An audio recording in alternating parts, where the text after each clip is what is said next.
Blackened, a song that encapsulates the devastation of nuclear fire and the fear of humanity's extinction. Around the time this song was released, it was the height of the Cold War between the US and Soviet Union. If you were alive during the 80s, you may well remember that fear, that tension, and the threat of an imminent nuclear exchange. Many movies, artists, and musicians were inspired to capture their perspectives of that time through their artistic expression, and Metallica was no exception. Having penned a previous track about nuclear warfare in Fight Fire with Fire, Metallica delivers another Cold War nuclear-themed track that moves the listener through the stages of anger, fear, and sorrow. It is also the first track that the then new bassist Jason Newsted is given writing credit to. Now, it's time to grab your guitar and enter the no shred zone. This is Blackened. For this tutorial, I'll be showing you all the pieces and parts for Blackened, note for note. If James plays it, I'm gonna show it to you. Because this is the no shred zone, sorry Kirk, we won't be doing any solos or shredding.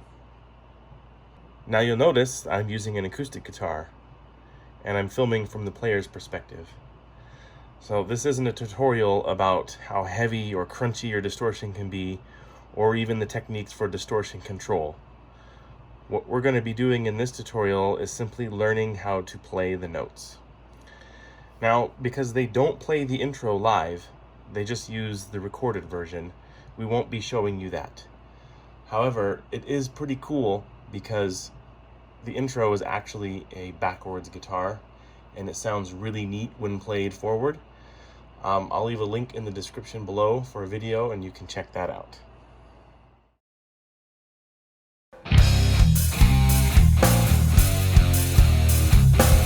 Alright, so the main riff is in 7/4, and it has two variations. So you play it one way the first time, and then there's a variation on the second time through. And it's basically, we're built around these notes right here. It's like a B flat diminished. And then we throw in that F. And then, of course, for the tail, it's the B flat chord. And then the little run, it's just basically a chromatic. And, you know, for the purists on the album, instead of ending on E, it ends with an F power chord shape to it, so it would look more like this.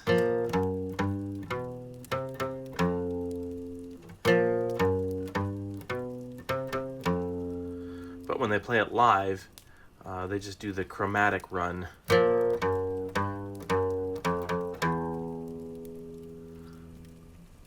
So what you want to do is just get these straight eighth notes happening. You got your palm muted open E and your octave open E, and so you just want to just practice that.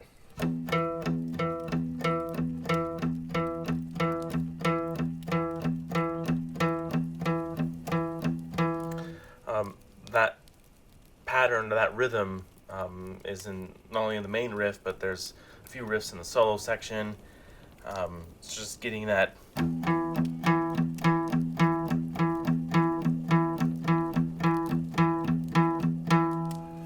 And then, you know, the other notes that are in between that would be the.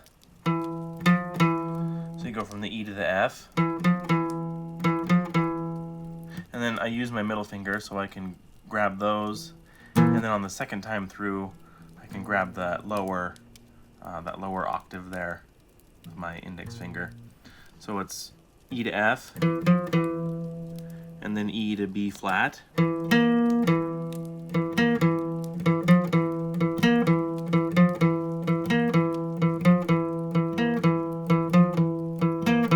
it's basically the pattern, you know, with a lot of that open E being palm muted in between everything.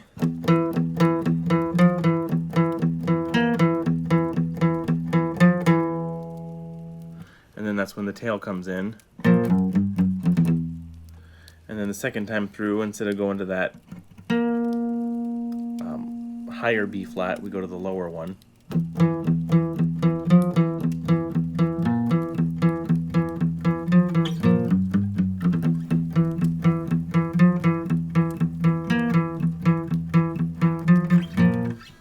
So yeah, that's basically the main riff. So when you see on the arrangement sheet how it says, 3.5 or 1.5, to play the riff one time through to the tail, it's 2 bars of 7/4. So like in the intro, you play the riff 3.5 times. So that means you play the riff 2 full times through, and then that 1.5 times is basically, so right there, that half time ends on right there. So that would be 1 bar of 7/4, or you would end 1 bar of 7/4 when you do that lower B flat. So that lower B flat is your kind of your cue to know that you've just ended on a half a time through the riff. So it would be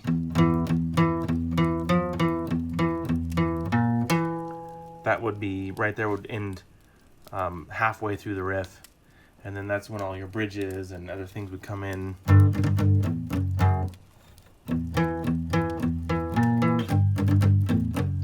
Like that, or into the chorus. It's the same thing there in the outro riff. It says they only play it a half time through, so and it's the same idea, except it's using that higher octave B flat. So it's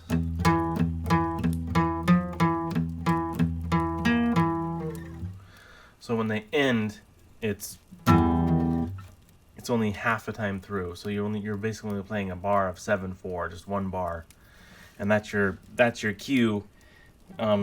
It's with that B flat. It's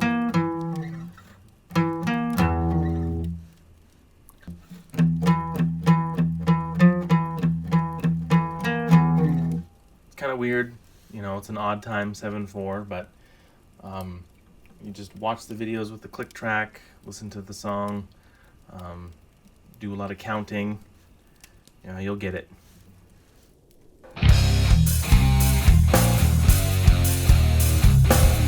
So for the verse here, it's in 6/4, and you're just going between E and B flat.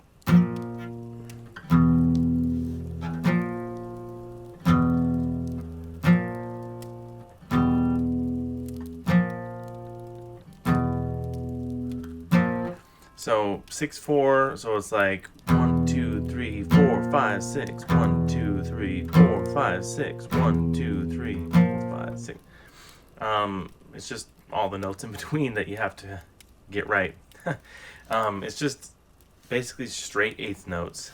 The notes from E to B flat are easy. It's just open E, palm muted, right? And then when you go from the B flat back to the E, those are the notes that sound intimidating, but it's not. It's once you get used to it, and the downstrokes, just straight eighth notes, right? So the E is just, okay. And now when you hit that B flat, it's we're going here F sharp G, then B to B flat,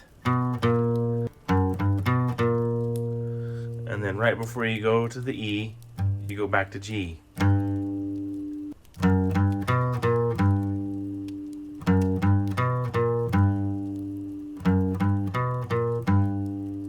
So you just want to remember it's just up and then down, and then catch that G before you go to the E. So it looks like this. Slow down.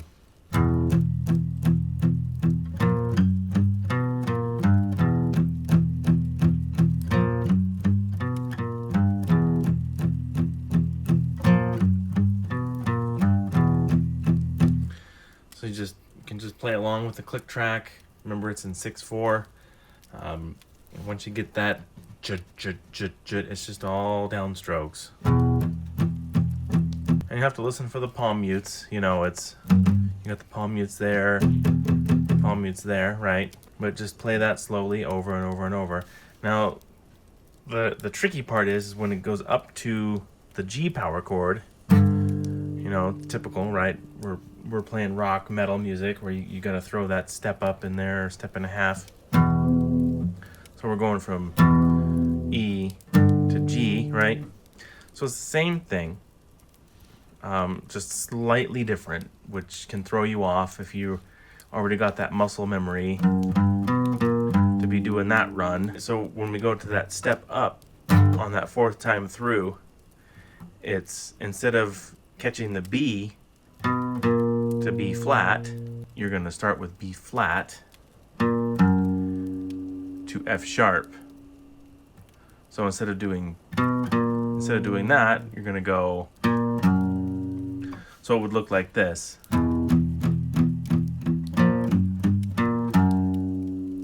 And then if you listen really carefully on the album, he slides up to that G to catch, and then there's this weird transition. If you watch him play it live, it's so fast, but you can hear it like that. So it's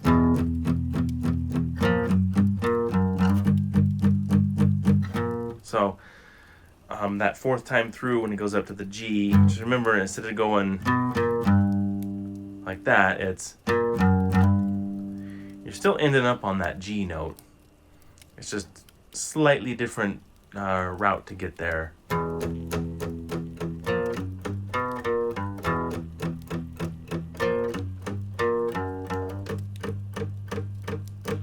Right?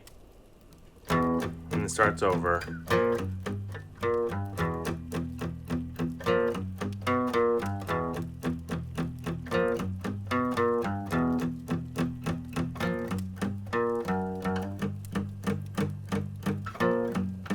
And then to go into the main riff right there, just do a big fat slide.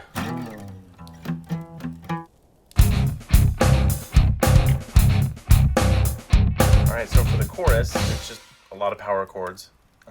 It starts off with this octave E, and then the low E with that power chord there. And then we palm mute the A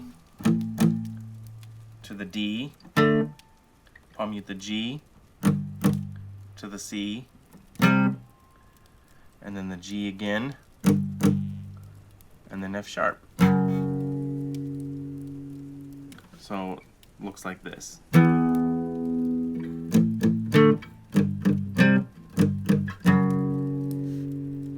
So that's the first part of the chorus. When we repeat that pattern, of course the triplet's in there. But then when he says blackened, it's the G, you just do a 16th note, and then so instead of going back up to the high E, the octave there, it's just you go to the lower E power chord, and then the pattern just repeats there on the A, D, G, but instead of doing the like that, that's where we do the triplet there on the C to the G, and then F sharp.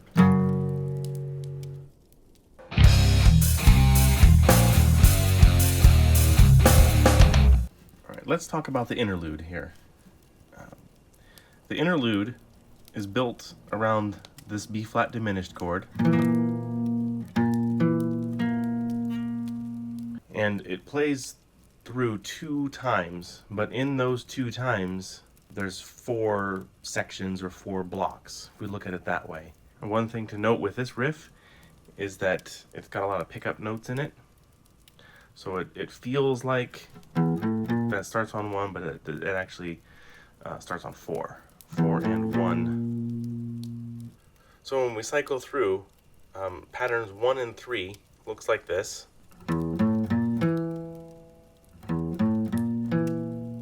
Anybody recognize that? Yeah, that's same notes as Inner Sandman. So that's the first and third time.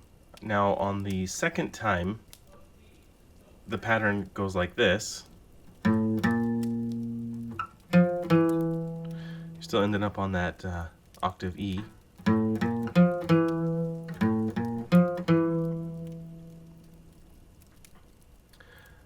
And then the fourth time, to end the riff, it's on that E flat power chord with the B flat, the lower B flat there. And then of course in between, you've got your open palm mutes. The second time through, you still have the pattern on 1 and 3. But then instead of doing that for the second time through, you slide up and you make this shape here, again that B flat diminished shape. Slide up to that E. You're still resolving on this E.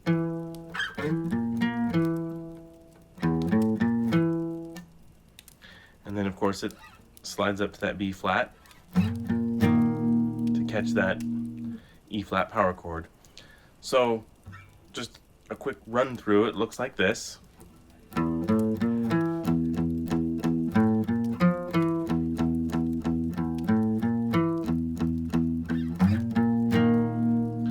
So that would be one time through those 4 patterns. Then when it repeats, remember on that second time through, instead of doing that, we do that B diminished shape. So that would look like this.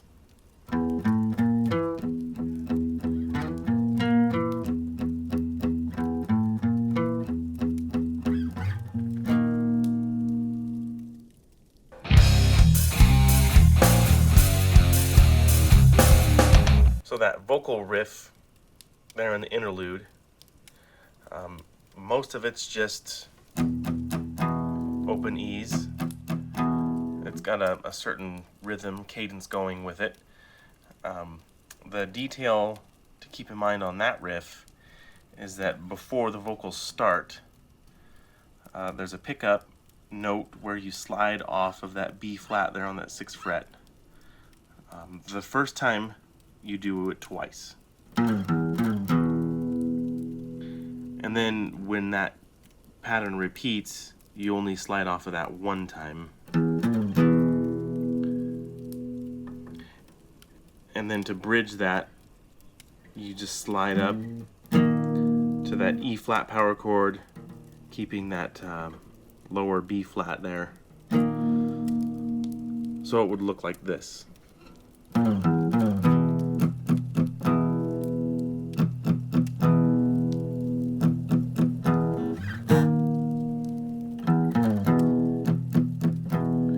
Right? And then when it goes to the F sharp, you still do that pickup note off the 6th fret, but then just go to the F sharp. And then the chord to slide up to is F. And then that's where the interlude riff repeats again. And then of course after that is when it goes into the pre-solo section.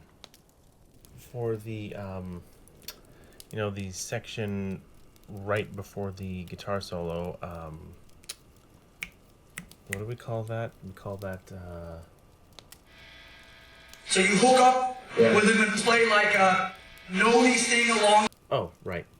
Perfect. Thanks, Lars. Just watch the videos at the end where I break it down into 3 sections, and you can just practice each section. Those palm mutes kind of give it its character, on those first notes there, that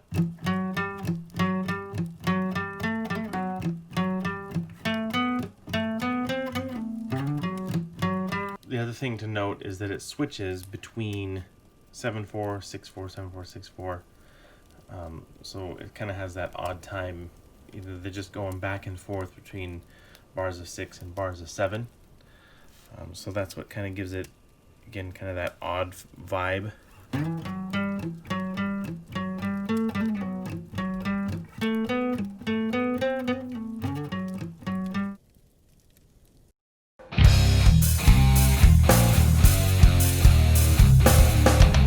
Okay, now for the solo section, there's a total of 4 riffs, and then there's some bridges and builds in between each of those riffs.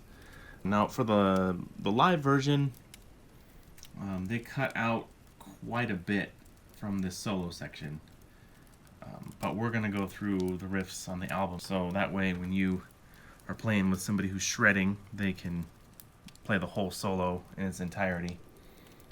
Now the cool thing about a lot of the riffs that James writes for the solos is that they can stand on their own. They're pretty creative. They're pretty cool. The first riff there in the solo section on the worksheet is called Riff 1. That one's really, really basic. It's just, you're just going between G and F sharp.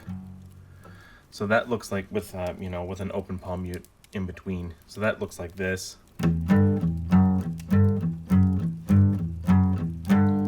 And then on that little tail there, you just slide from a B to a C.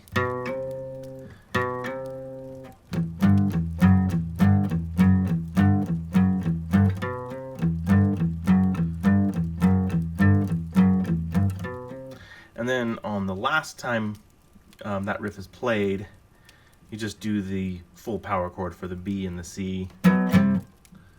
So that would be like...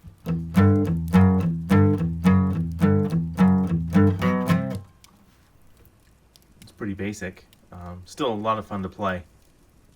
So for the second riff in the solo, it goes back to that 8th note downstroke thing. So that pattern, we're going to be using that in here. And this riff is actually a little bit tricky because there's kind of a funky tail on the end. But basically, with those open E's in between each note, you can just count. You're going to do 4 there on the 7th fret, or the high E. And then you're going to drop down to the D, and you're going to do 4 of those. And you're going to jump up to F on the 8th fret. You're going to do 4 of those. And then this is where it gets a little tricky. So you do 3 on the E here, on the 7th fret. And then instead of doing the palm muted open E, you replace it with this on the 5th fret, the D, but it's more like a hammer on back to the E. Or you could just... I mean, honestly, it's so fast that you could go either way. Nobody's going to notice. But you play through that 2 times, so it would look with the palm muted E's, it would look like this.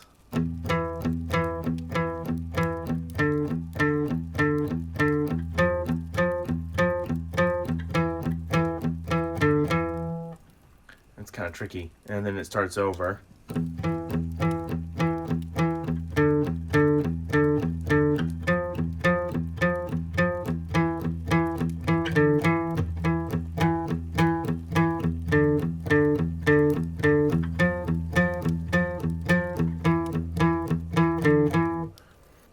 As fun as that is to play, that only goes through 2 times in the solo.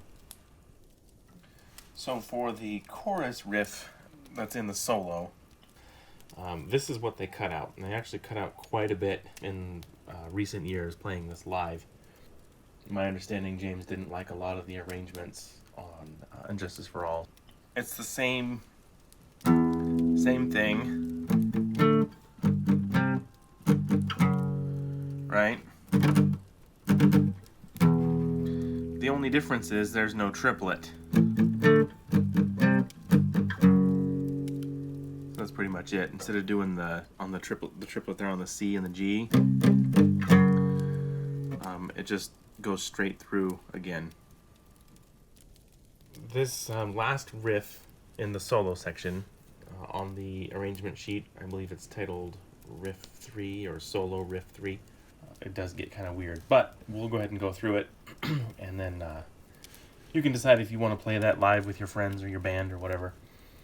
But basically this last riff, it's still more of the same, that eighth note, this pattern right here, right? Except, so you're going to stay on that E, you're going to stay on this octave E here, basically a total of 8 times, so it's... But where it gets weird is instead of just doing the open E the entire time, you're going to do 3 open E's. Then you're going to throw in there, on the 6th fret there, a B flat. And then you're going to finish it up with 5 to make an A power chord. So 4 of those. So it looks like this.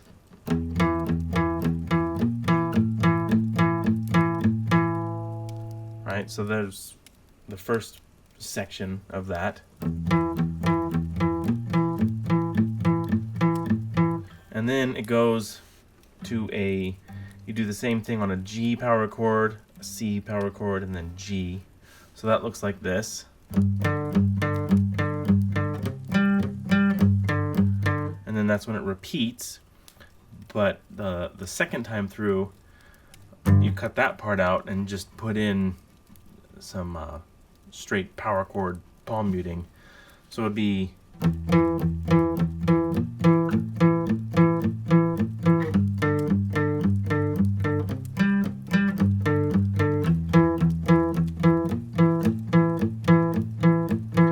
just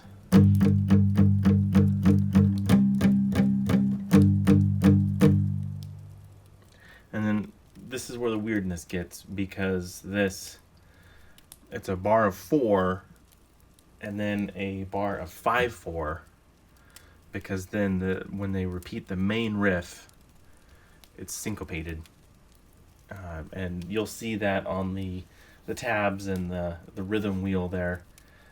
That'll break that down for you. But that's where it gets super bizarre. And I totally understand why they would cut that out in a live situation.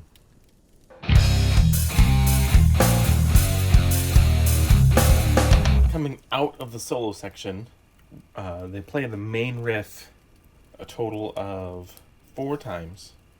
But the first 2 times, the riff is syncopated. So instead of starting with the palm muted open E, they're actually starting with the octave E to the palm muted open E, instead of it's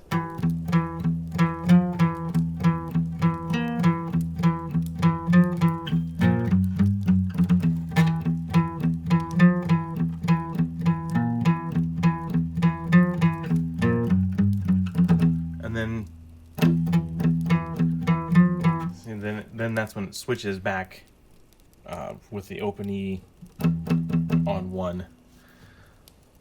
So it gets weird. So that's why when coming out of that solo section with the build,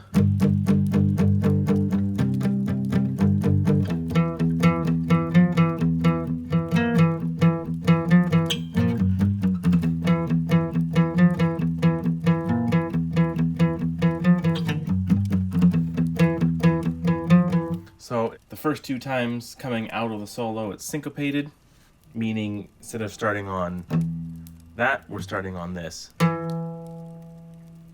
And then it flips.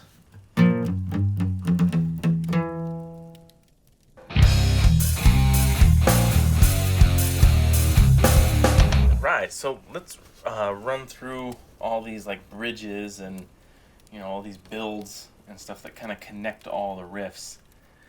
Some of them may have a point of controversy. I've listened to a lot of these tracks slowed way down, and yeah, they're kind of like halfway in between a beat, but I honestly don't think that they were trying to be so artsy with oh, let's have a bridge that's, we got 13/8 going on. Well, I highly doubt it. It's probably just a case of they were really close, good enough, didn't quite make it on the beat on one, especially at the tempo of this song. It can be very, very challenging to hit it right on one every single time, especially when some of these transitions, there's no pickup, there's no lead-in note. It's just like da da da da, and there's just like a beat or two of silence, and you got to come in on one. So sometimes they rushed it, sometimes they were a little behind. Whatever the case is, for our purposes of deconstructing it and teaching, we're just going with everything's in 4. There's no bars of 6/8 or 12/8 or any of that. It's just, they're all quarter notes. So for the bridges here, we have the intro, 4/4, starts on the G, with the 16th note there, like that. He stays on that G for the intro, and then on the second time they play it, it drops down to the F sharp, so it looks like this.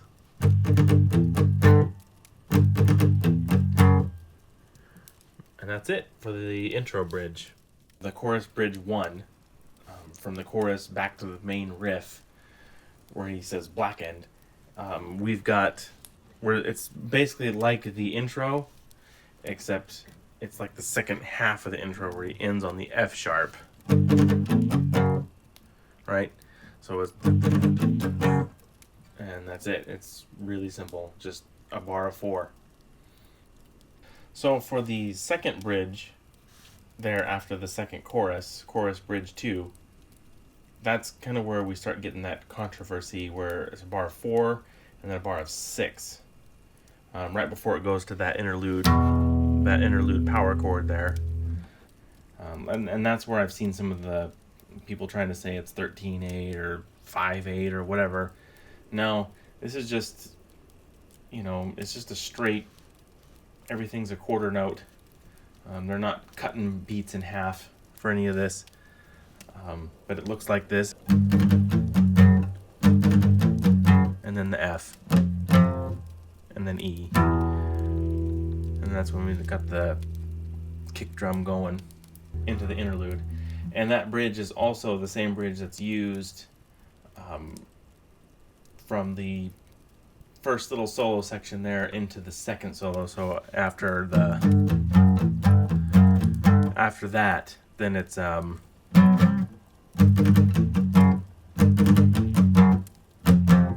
it goes into that faster solo section.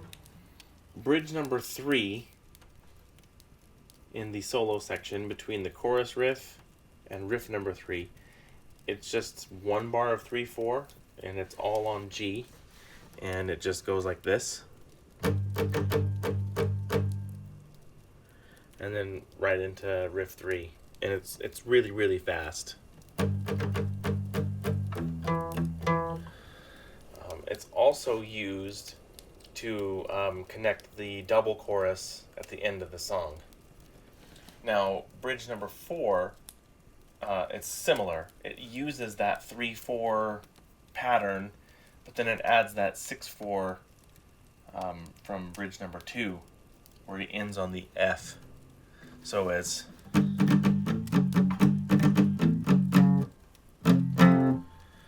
again, I mean, all these things are super subtle. And still, again, it's a lot of fun to play. It's a lot of fun to figure out. But don't be too hard on yourself or anyone if they can't get it. I mean, it's super tricky. If you play this live, I mean, nobody's gonna care if you miss that F sharp or stay on G longer. This is just, it's fun to dissect these things. So those are all the bridges. The videos at the end of this tutorial are for you to practice along with. I've got the tabs, time signatures, click track, and a rhythm wheel, along with the live demonstration slowed way down, so you can practice along with the riffs at the end of this video. Thank you all so much. I hope that this tutorial helped you and that you learned a lot from it. If you have any questions, comments, concerns, suggestions for future Metallica songs, or even criticisms or objections, feel free to leave those in the comment section below. I appreciate any and all feedback you may have.